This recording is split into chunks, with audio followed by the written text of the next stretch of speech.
السلام علیکم everyone, welcome back to my channel. امید کرتی ہوں سب ٹھیک ہوں گے اور اپنے اپنے گھروں میں خوش آباد ہوں گے۔ اللہ تعالیٰ سب کو ٹھیک رکھے، آباد رکھے، آمین۔ میری وائس کوالٹی کو اگنور کیجیے گا کیونکہ میری آواز بیٹھی ہوئی ہے یا خراب ہوئی ہوئی ہے فلو کی وجہ سے اور تھروٹ انفیکشن کی وجہ سے، تو اس بات کو اگنور کیجیے گا۔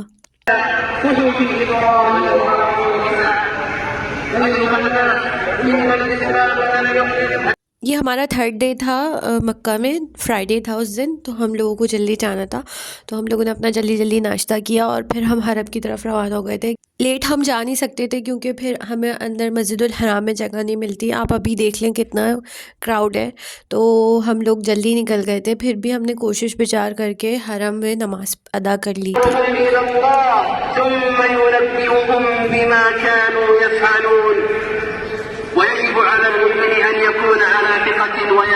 چاہے مکہ ہو یا مدینہ ہو، حرم میں رش رہتا ہی ہے، اور یہ والا جو دن ہوتا ہے اسپیشلی فرائیڈے کا، تو یہ تو بہت ہی زیادہ لوڈڈ ہوتا ہے، اور پھر وہ لوگ رستے بند کر دیتے ہیں۔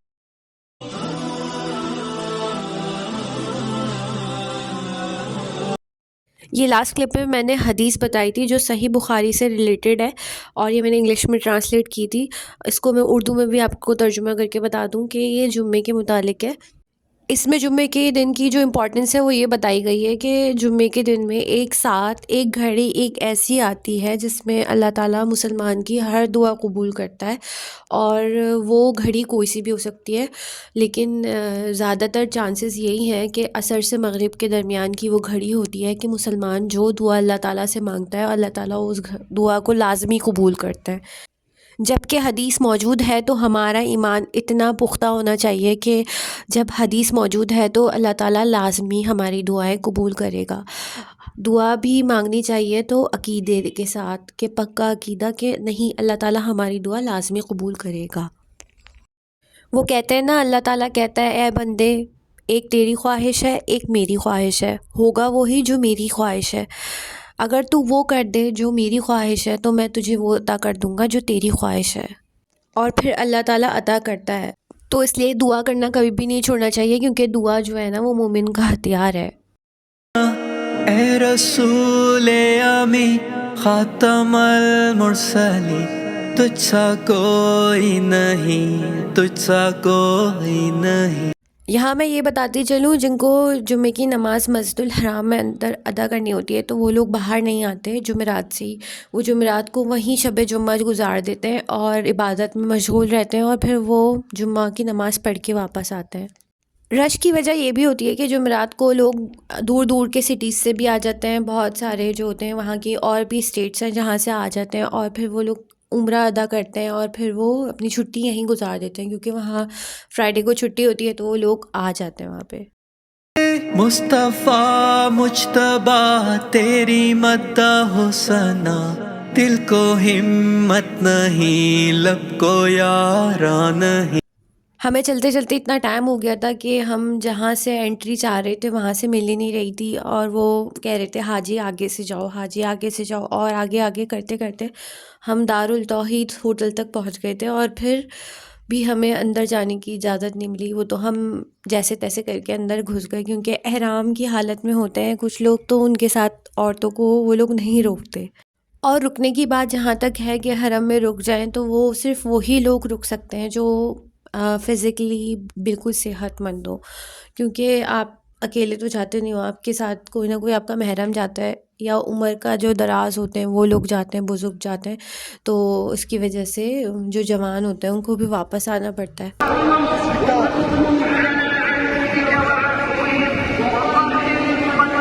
مسجد الحرام میں ایک نماز ادا کرنے کا جو ثواب ہے وہ 1,00,000 کے برابر ہے، 1,00,000 گنا ملتا ہے اس کا ثواب۔ تو پھر انسان کی کوشش یہی ہوتی ہے کہ جمعہ وہیں ادا کرے، اور اللہ تعالیٰ جس کی خواہش ہے مجھ سمیت، تو اللہ تعالیٰ ان کو بار بار حرم مکی اور حرم مدنی لے کے جائے، آمین ثم آمین۔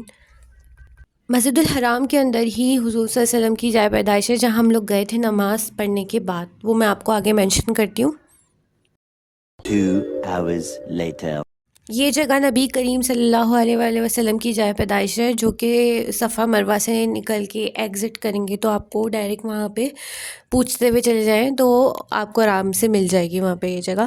اور یہ جگہ جو ہے بعد میں لائبریری بن گئی تھی، مکہ لائبریری کے نام سے، اور لوگ یہاں آ کے تقدس کو پامال کرتے ہیں، ایسی جگہ کی حرمت کو پامال کرتے ہیں، کیونکہ یہاں پہ لکھتے ہیں لوگ، کوئی اپنا نام لکھ رہا ہوتا ہے، کوئی اپنی آل اولاد کا نام لکھ رہا ہوتا ہے، اور وہاں کی دیواریں گندی کرتے ہیں، اس کا گناہ الگ ہے۔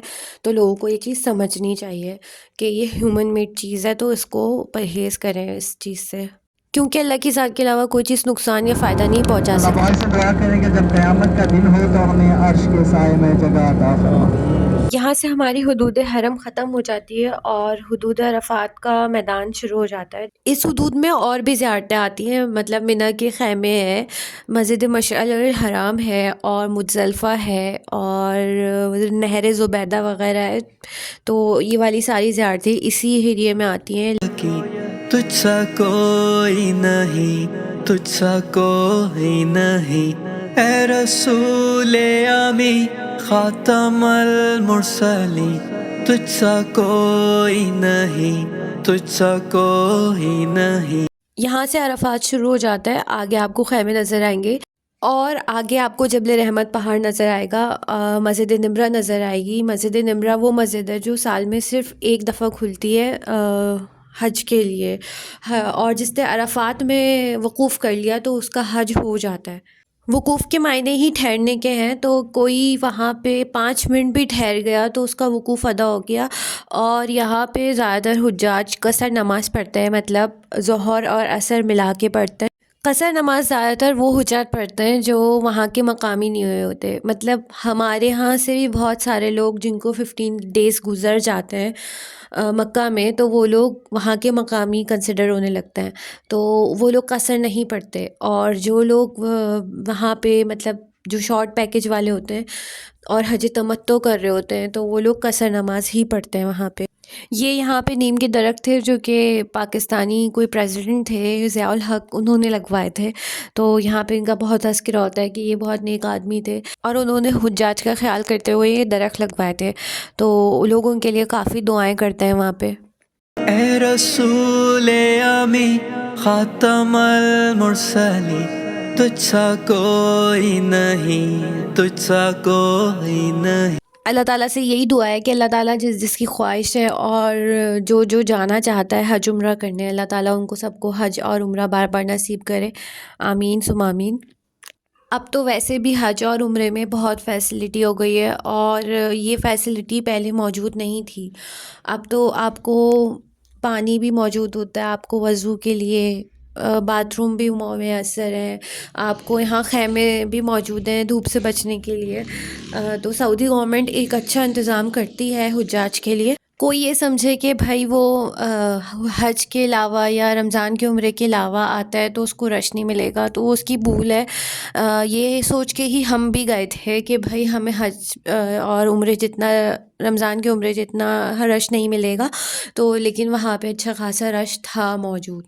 یہ جو آپ کو سامنے پہاڑ نظر آ رہا ہے اس کو کہتے ہیں جبل رحمت، اور اس پہ نبی کریم صلی اللہ علیہ وآلہ وسلم نے اپنا حج کا آخری خطبہ دیا تھا، جسے خطبہ حجۃ الوداع کہا جاتا ہے، اور یہیں پہ حضرت آدم علیہ السلام اور اماں حوا کی دعا قبول ہوئی تھی توبہ کی۔ اور جو عرفات کا میدان ہے اس کو حشر کا میدان بھی کہا جاتا ہے، اور کہا جاتا ہے کہ اللہ تعالیٰ جب قیامت کے دن سارے لوگوں کو جمع کرے گا تو وہ اسی میدان میں جمع کرے گا، اور یہیں حساب کتاب لیا جائے گا، واللہ عالم۔ قدرت نے ایسا بنایا تجھے، جملہ و صاف سے خود سجایا تجھے، اے ازل کے ہنسی، اے ابد کے ہنسی۔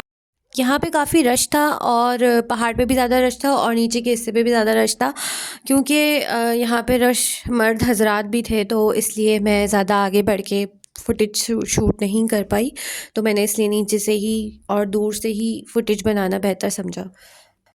یہ مسجد مزدلفہ میں ہے جہاں پہ حاجی اپنا آخری رکن ادا کرتا ہے، آخری سے پہلے والا رکن سوری.